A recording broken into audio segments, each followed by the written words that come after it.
Hey, spring training is underway, and White Sox fans are left with a lot to chew on after the press conferences from Wednesday afternoon. Mike Clevinger is in camp and will be permitted to fully participate while he remains under investigation for violating MLB's domestic violence policy. Clinton Cole from Future Sox will join me in a bit to talk all things Chicago White Sox. You are Locked On White Sox, your daily Chicago White Sox podcast. Part of the Locked On Podcast Network, your team every day.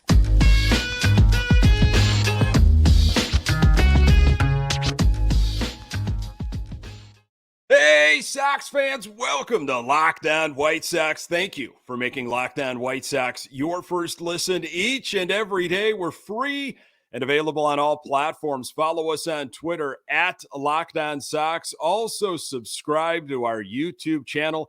Just search Locked On White Sox. Hey, I'm your host, Nick Morawski, a lifelong diehard Chicago White Sox fan, recording this podcast just blocks from the ballpark in beautiful Bridgeport. You can find me on Twitter at Nick_GGTB. Locked On White Sox is part of the Locked On Podcast Network, your team every day. Hey, welcome back to Locked On White Sox. Pitchers and catchers in Glendale, Arizona, position players waiting on them February 20th, although there are some that are already there, as we saw from some video. Exciting stuff. Hey, really appreciate you passing this podcast along to other White Sox fans in your life. We got a lot to get to with the press conference that happened on Wednesday, breaking that up a little bit, but also want to talk about, some of the things to still look forward to this spring. And there's a lot of battles going on, namely second base and right field. Got a lot of prospects to keep an eye on. And I'm going to bring in Clinton Cole, who can really shed some light on all the young talent that we've got in Glendale, Arizona. Clinton, I really appreciate you giving me some of your time to talk White Sox. Yeah, man, this is going to be a lot of fun. No problem. Clinton, you are a contributor to Future Sox, and I want to tap into, your thoughts and opinions on Colas and Montgomery and Sosa and what we can really expect from Andrew Vaughn, your take on him, and maybe even some of the pitchers. But got to talk to you, first and foremost about what happened on Wednesday. Rick Hahn had a press conference. He talked. Mike Clevinger talked. Pedro Grifol talked. How do you personally, as a Sox fan, how have you been processing this Clevinger mess, is what I call it, that the White Sox have on their hands? At first, let's go back to the actual signing. When they signed him, a lot of people, there's two ways to look at it. Now, let's say the Sox spent, they brought in several big free agents this year or something like that, and this was like an afterburner, your fifth starter. I don't think a lot of people would have had a problem with it. And then this is before we learned about the other stuff. I don't think a lot of people would have had a problem with it. I think people had a problem with it because the only other thing they really did was sign Andrew Benintendi. And so the Clevinger signing was just magnified because that's the only other big name they brought in. Once again, we're still talking about just the baseball stuff. Having him as your fifth starter at $12 million a year, them thinking maybe they can tap into the Clevinger of the past, I didn't mind the signing. I mean, he's your fifth starter. Yeah, you saw what Cueto got in Miami. Yeah, okay, was Cueto going to do it again? I don't know. It's your fifth starter. Honestly, it's your fifth starter. The signing itself, didn't have a problem with it. Didn't love that it's the second biggest signing they had this season. Mm-hmm. Didn't have a problem with it. Then you get to the other stuff, and then that's where the issue lies. Obviously you don't ever want to be associated with anything along those lines. Allegations, guilty, innocent. It's just not good, especially for everything the Sox have dealt with, all the Tony La Russa stuff.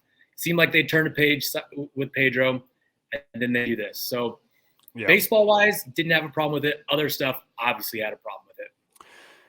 Yeah, they signed Mike Clevinger like he was white hot, like they had to absolutely have him, and I think it's it's a problem with how the White Sox allocate monies, and like they pick from a certain barrel. It's like these are the types of pitchers we can choose from because we don't spend for premium starting pitching like other teams do. It's just not something that the White Sox do. So after hearing or maybe getting snippets of what Rick Hahn had to say at this press conference, or even what Mike Clevinger had to say, initial thoughts and feelings from that press conference. So I listened to some of the replays on the score on the way home from work tonight. And the interesting part is, obviously you weren't going to hear Clevinger be like, oh, yep, I did it. He wasn't going to admit that to the reporters there. So obviously you knew what he was going to say. You knew what Rick Hahn was going to say. Having Clevinger go on record though and denying it, and then saying, I can't wait for the facts to come out, paraphrasing, not quoting, can't wait for the facts to come out. I want to talk about baseball. It's just like, man, it's so weird because you saw the stuff on Instagram that she posted, and then you have him denying it in front of the world like this. I honestly, either he's a very, very sick individual or he's right. There isn't going to be any middle ground in this. There's not like, oh, I hit her once, or, that's not, there is no middle ground. You either did this or you didn't do this. So it'll be interesting to see what actually is the truth. I can't say I'm rooting for one way or the other because her life has changed. And it sounds like she went through stuff regardless of what it was. And now his life has changed because of these allegations. So I'm not rooting for anyone. I just want to know the truth so then we can move forward. Yeah, and I don't know if we ever will. That's my worry, and it's just an absolute mess. It's not how Pedro Grifol was hoping to start his spring training, and you mentioned the offseason, and obviously the Sox have received some horrible grades from several publications regarding the offseason. And I think it's warranted, especially now that, regarding this Clevinger situation. I guess what would you have done differently, maybe player wise or free agency wise or personnel wise? What were you hoping the White Sox would accomplish? And is there any specific names that you were hoping that the Sox would have brought on board? Yeah, so honestly, I think it honestly goes back to the Bryce Harper, Manny Machado situation. I want to go all the way back there because you sign one of those guys. You saw what Bryce Harper did last year in the postseason run. He earned every single dollar that he was paid. You see what Manny Machado can do day in and day out. You have one of those guys that's a different story than knows what we're talking about now. So going back to that, they had the money. It's just we know that Jerry doesn't want to spend any money, whether it's the Bulls or the White Sox. So going back to that, going back to this year, did anyone think they were going to sign Justin Verlander or Jacob deGrom or any of these guys? No. Could they have? Absolutely. And I think the sad part is we're in the third biggest media market in the country, right? Behind New York and LA. The White Sox have the money to do these things. But there wasn't one White Sox fan who in their right mind thought they were going to make an actual effort at Jacob deGrom, right? You sign Jacob deGrom, you're not signing Mike Clevinger. So outside of those top names, I honestly don't know. It was just like plug and play, basically, is what it was. I'm trying to think of who I wanted at second base. Gene Segura, I don't think gets you into I don't think he gets you into like all of a sudden we are in the AL elite, but he's a proven second baseman that I think was in financial range for the White Sox. It seems like they are really bent on forcing the youth movement at second base. Do you feel that way? Like, we're not going to spend there because we've got Gonzalez and Sosa and we believe in them. And also that's cost effective. I think part of their thought process is also Colson Montgomery. Now, I don't expect Colson Montgomery to be here this year, but I mean, he's going to be in Double-A. You don't know. Who knows? But then you're right. They do have Romy. They do have Lenine. Unfortunately, they still have Lurie. Yeah. But like, yes, they think that, you do have Jose Rodriguez. You do have these young guys that, and honestly, I think part of their thought process was you see what Dylan Cease does, if he can do that again, if Gio bounces, smell these ifs. If Gio bounces back, if Lance Lynn does what Lance Lynn does, if Kopech is what he should be, and then you go through healthy Tim Anderson, healthy Eloy, healthy Luis Robert, they don't need that second base. They don't need a Jazz Chisholm. They don't need to go out and trade everything if they get all this stuff taken care of. That's a lot of ifs. I know that. Yeah. But I'm afraid that's what their thought process is. Yeah, I agree. I want to talk a little bit more of that in a moment. I want to get your take on some of the other young prospects like Colas and who might be this year's Davis Martin. We're going to get to all that with Clinton Cole. More on that in a moment. Today's episode is brought to you by FanDuel. The midway point of the NBA season is here, and now is the perfect time to download FanDuel, America's #1 sportsbook, because new customers get a no-sweat first bet up to $1,000. That's bonus bets back if your first bet doesn't win. Just download the FanDuel Sportsbook app. It's safe, secure, and super easy to use. Then you can bet on anything from the money line to point scorers and threes drained. Plus, FanDuel even lets you combine your bets for a chance at a bigger payout with a same-game parlay. So don't miss the chance to get your no-sweat first bet up to $1,000 in bonus bets when you go to FanDuel.com/lockedon. That's FanDuel.com/lockedon to learn more. Make every moment more with FanDuel, an official sports betting partner of the NBA. All right, Clinton, the right field battle, again, like you had just mentioned with second base, haven't been able to find a second baseman for forever. Haven't really been able to solidify right field.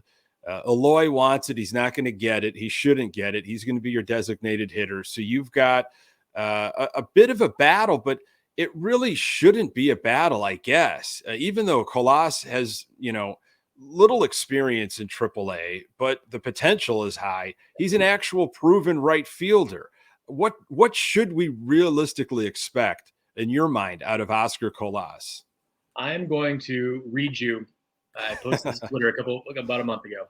I'm going to read you a scouting report that I got from someone who saw them more than anyone else, probably more than Chris Getz in person, because this guy was there every single game.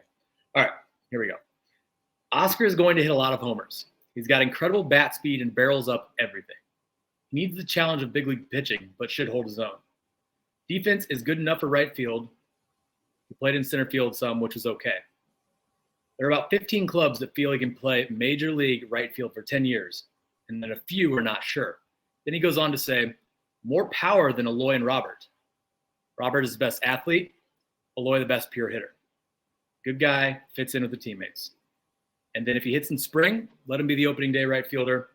Might as well. I think he's ready. That's a pretty good write-up. And that is a source that I trust. I mean, he's been doing this for quite some time, so he knows what he's talking about.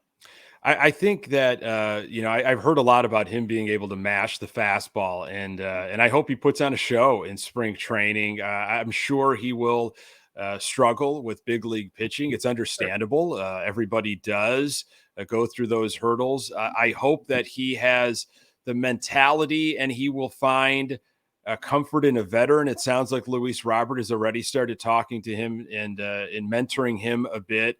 He's going to need that, especially without Jose Abreu on the team in that leadership role. Who will step up, to help Colas on? But I love hearing in that write-up. I love hearing the defense, because this team was horrible defensively last year, and we did not have actual outfielders in the corner outfield for most of the season, and other teams knew it and they took advantage of it. So I hope that Colas just, he doesn't have to, I know what he's going to want to do, right? He's going to want to prove from the get-go that I should be here. And you're not going to win it in the first practice or in the first game, but just, play solid defense, hit your cutoff man, just look like you know what you're doing out there. And then I think your offense will come through. So I don't know. Does that make sense? Yeah, no, it totally does. And I think another thing, he is 24 years old. So what else is he going to do? Like, he's not 21. He's not Julio Rodriguez, who was a kid coming up. Wasn't a Wander Franco type thing. He's older, right? So he's not going to learn much more down there. If he's ready, he's ready. If he's going to be good, he's going to be good now, right?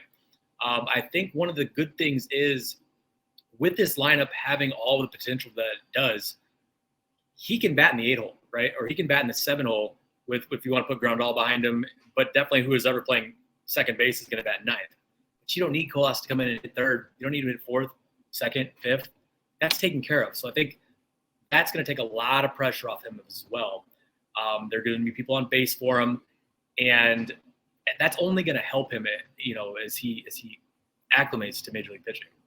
Yeah, that's a great point. That's what I hope. I hope the core of this White Sox team, he can hide in plain sight, right? If Anderson's cooking and Robert and Jimenez and Vaughn and Moncada, if those guys and even Grandal, if they're at least getting back to where they used to be, not having career years, I think Colas can kind of hide and figure out, okay, just tread water. But be serviceable, and that would be the dream. If everybody is tanking, so to speak, or having a slow get out of the gate, which is not uncommon for the Sox in April and May, then that will magnify, if Colas is also struggling, I think. So let's go pitching just a little bit. A lot of young arms that we could kind of put under a magnifying glass and say, wow, this is interesting. I don't know if it's interesting now,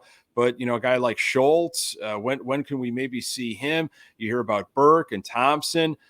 Davis Martin had a lot of step-up moments last season. We might need him this year too, but is there a new maybe Davis Martin for this White Sox team in 2023? I think the biggest, the easy name is Sean Burke. It has to be Sean Berg. A guy who 6'6", I believe. He's got a wide sports background. He's an athlete too. He's not just a pitcher. He's an athlete too. So that really helps. I think Sean Burke is your easy answer. And then there's other guys like you think about. I'm not saying they're ready, but think about the Matthew Thompson, the Jared Kellys, the guys like this. That they drafted a few years ago that, they drafted pretty high, right? And it's a put up or shut up year for a lot of those guys in that group. I'm trying to think. You got Jonathan Stever, who's hurt. Yep. He's going to be coming back. There's another guy. Bill Seamus's kid, Cole Seamus, another guy to keep an eye on.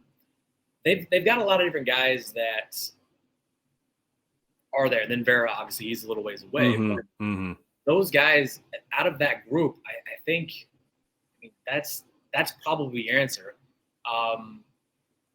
That's not a great answer. But. No, but it's a collection of arms that I don't feel like we had maybe a few years ago, right. to get somewhat excited about. So it is encouraging to hear that there's something to maybe look forward to. I've had this asked of me quite a bit. And I know you probably have as well. And other Sox fans just talked about it on a mailbag episode on Wednesday. Jake Berger, what to make of Jake Berger. And he seems like just a man without a home. He's blocked at third. I don't think he can play second base at the big league level, or at least win a job from Gonzalez or Sosa. He could make the team as a DH, but you're probably going to look at a lefty bat like, Gavin Sheets, and Scott Merkin wrote up that Victor Reyes is probably more valuable as well. I'm rooting for Jake Berger. I think, he's an easy guy to root for with everything that he's come through. He had some moments with his bat last season, which were exciting. Yeah. What to make of Jake Berger in 2023? So here's the situation. So we were talking a little bit before we went on the air about my relationship with some of these guys. So I actually invited Gavin to my wedding. I got married in December. So like, did you really? Yeah. I mean, like these guys, like I talk to these guys and like, it's hard to like get up here and say like, no, I don't want them on the team. But then it's like, hey, Gavin, things like that. Same with Jake. I mean, these guys are such great guys that it's like, you want to see them succeed even more. Berger can hit, right? He can hit. Gavin can hit. Can't, necessarily play the outfield, and he shouldn't be out there, and that's going to be taken care of this year. I think those two guys, if they can find a way for both of them to make the team, I don't know how that's possible. I think a lot of people thought Berger or Gavin were going to get traded this offseason because of that logjam. Gavin is valuable with that left-handed bat. Man, I don't know if you want Jake Berger playing second base. Yeah, I agree. I mean, you would rather move Moncada back to second and have Berger play third or some musical chairs situation on the infield than have Berger play second base, especially without the shift this year. There's a lot more ground to cover for second baseman now, which is why, we don't like them. But the Cubs, up the middle for the Cubs is pretty solid. Yeah, absolutely. But anyways, so is there room? Time will tell. If you hit, you've got a spot. Yeah. You can hit the ball. You'll always have a spot. Ask Yerman Mercedes, right? If you could find him. Yeah. No, that's a good point, Clinton. I mean, best case scenario is just Jake Berger hits the cover off the ball and he, it's like he can't. He forces his way. He can't be denied. So an interesting guy to look out for in Glendale. So in a moment, want to talk to you about bullpen. Tons of question marks. We now have a clearer picture on Garrett Crochet, which isn't great. Delayed availability, really. So what are the Sox going to do with the closer role? More on that in a moment. Okay. Garrett Crochet might not be available, Clinton, until May, late April, May. We kind of found that out in Wednesday's press conference with Rick Hahn. He was an arm that we definitely missed out of the bullpen last year. Obviously, Liam Hendriks, TBD. He's dealing with something much bigger than baseball and thinking about him and his family, of course. Kendall Graveman could potentially be your ninth inning guy. I like Ronaldo Lopez, even though he has zero experience closing and has zero saves on his big league resume. But he wants it, which I like that. I think it could be a bit of a competition. There's always some interesting arms that emerge right out of spring training. Could it be a, close by committee? What are your thoughts on how the Sox might be able to tackle this? Well, until, I think Aaron Bummer is a guy who obviously needs a bounce back year. Yeah. But he has the stuff. Reynaldo is my choice. You've got Graveman. You've got a bunch of guys, right? Joe Kelly. Joe Kelly. How about that? Man, what a guy, right? He is a character. Yeah. But another guy with the stuff. If it's on, these guys all have the stuff. But then being a closer is a completely different animal. It's up here more than it is physical too. But it's up there. It's one thing coming in the sixth inning, the game not on line, as it is coming in the ninth inning, which is what makes Liam Hendriks, top 5 closer in baseball. Whatever you want to, however you rank him, doesn't really matter. Ronaldo Lopez, I think, would be my favorite. Or when I say my favorite, I guess my choice to do it. Are they going to go right to him, or that's going to be Graveman? I don't know. You have no idea what's going to happen. Crochet obviously would be another guy once he's back, but don't have a clear cut. The good thing is, if you remember, we turned Sergio Santos into a closer, a decade ago, whatever that was. He was a shortstop. So, you don't necessarily have to grow up as a closer to be a closer, which is why I'm very hopeful for Reynaldo to win the closer role. I think that's we think about position battles quite a bit, but to me, it's always those interesting arms and how they step up and what opportunities maybe Grifol and the pitching staff, Ethan Katz, put them in throughout spring training and again, you might want something. Ronaldo Lopez wants it. but can he handle it? To your point, it is such a different beast. Want to talk about Lucas Giolito? And I know I'm not alone. I've been off the Giolito train. I've been back on. Last year, obviously, he knew it. It was just an absolute mess. He's saying all the right things. I love what I'm seeing in terms of shedding the weight, kind of getting back into a repeatable motion, flexibility, all that stuff that, he got away from last season. No lockout to permit any conversations with Ethan Katz or the rest of the White Sox organization. This is a prove it year for Lucas Giolito. It absolutely is. And I think it's a good scenario for the White Sox because they can benefit from a Lucas Giolito that is determined to have a good year. But if he has a year that he wants to, which would put him in the top 10, top 5 Cy Young conversation, a big bounce back, I think he's priced himself out of the Chicago White Sox, how they traditionally spend in starting pitching. Do you think Lucas Giolito wears a White Sox uniform in 2024? Well, honestly, Nick, after they win the World Series this year, it's not really going to matter. So, yeah. No, but yeah, you're right. We don't, you know what? If they win the World Series, there's a lot of these things that we don't have to worry about. Be a gym teacher. I don't even care. Exactly. No, but you hope that's a problem, right? Yeah. You hope we're having that discussion next November. Like you hope that Lucas did enough to warrant a large paycheck. If not great. So I mean, you think you got Cease as your 1, Lynn as your 2, and then Giolito, Kopech 3, 4, however you want to dice it. Not so with Giolito not having to be the 1. I think that's going to help him a lot, man. I really do. It's the same thing with the Colas situation. Obviously, Giolito's a little bit more proven track record, but he went from worst to one of the best to in the bad, last year. Yeah. And dropping the weight, we'll see. There is no way to know. He's got the stuff. We know he's got the stuff if he's on. Hopefully, we have that discussion, in October, November next year of, man, what are we going to do? How are we going to afford Lucas Giolito? Yeah, it would be a Carlos Rodon situation where he had a prove it year and he absolutely proved it. And we were having conversations as fans that we never thought we would when he took just a couple $1 million deal with the Sox in that off season. So, you talked about hope, and I really think that's what the White Sox are trying to pitch to fans. Hope that everybody can stay healthy, hope that players return to accustomed levels. As a Sox fan heading into 2023 here, where does your hope lie? What player or players are you really betting on that, they're realistic to have a bounce back year? And if that happens, this team's going to be dangerous in the AL Central. Here's the crazy part. You're going to think I'm insane.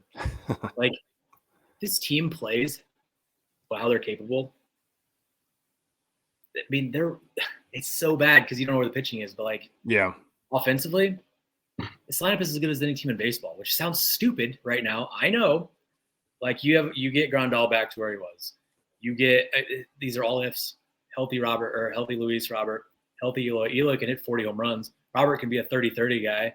Jim Anderson can hit 330. Moncada, best prospect in baseball coming up. Yeah. I mean, Andrew Vaughn just hits the crap out of the ball. Yeah. The thing is, if everything clicks, I mean, this team can be really, really, really good. Also, we saw last year how bad they can be, and they could get even worse and have a fire sale, something along those lines at the deadline. So this team, I think the odds, I don't know what FanDuel has them at. It's in the 82, 83, 84 range. Yeah, 83.5. Yeah. Yeah, I was looking back. I looked back since 2010, how many wins it's taken to win the AL Central, right? Just doesn't mean anything. But only twice has it been a team with less than 90 wins. I don't know. It might have been 3 times, but only 2 or 3 times, right? So that's less than 25% of the time. 75% of the time or more, you need 90 wins. The White Sox probably aren't going to win the wild card. Their best route to making the playoffs is probably going to be to win the division because there's so many other good teams. Is this a 90-win team? I don't know. That's Yeah. 7.5, 8 wins over what the line is. And usually Vegas is pretty accurate, give or take 3 or 4 wins here or there. That's a tall task. Everything clicks. They can do it. They could also win 75 games. It's tough. It's a tough team to predict because of what happened last year, and we just don't know the ceilings on so many guys, and it is mind-blowing when you think about the potential if they can all hit and stay healthy. Clinton, I can't thank you enough. Love the insight on these young guys that we could potentially see not only this year but beyond. Really appreciate you coming on Locked On Sox. I had a great time, man. Anytime you want me, just let me know. This was a blast. Oh, yeah, we will definitely check in. Please, before you go, just let everybody know where we can find all of your work. Yeah, I'm on Twitter at CDCole55. Do some interviews with Future Sox, and then I know we don't like them, but I also work with the Cubs Den and some of their stuff, so I know a lot of their prospects too. Brendan Davis ever stays healthy, man. That's another really good ball player to keep an eye on. Yeah. And Chris Morel was awesome too. But yeah, there you go. Awesome. Clinton Cole, contributor to Future Sox. Thank you so much, buddy. Thanks for having me. Folks, thank you so very much for making this podcast part of your daily routine. You can find the Locked On White Sox podcast absolutely everywhere you find your podcast. We're on Twitter at Locked On Sox. You can find me on Twitter at Nick_GGTB. Hey, and don't forget to subscribe to our YouTube channel and get your questions in for next week's Mailbag Wednesday. That email is lockedonsox@gmail.com. Thanks for making Locked On White Sox your first listen. I'll make your second listen the Locked On MLB Prospects. Host Lindsey Crosby is a prospect encyclopedia, and he's going deep on the MLB stars of tomorrow. It's free and available wherever you get your podcasts. Coming up on the next episode, spring training battles, bullpen dilemmas. We'll try to pick apart a little bit more of the Wednesday press conference between Hahn, Clevinger, and Grifol. All that as the White Sox get going in Glendale, Arizona. Appreciate you making time for the Locked On White Sox podcast. I'm Nick Morawski. Until next time, go Sox.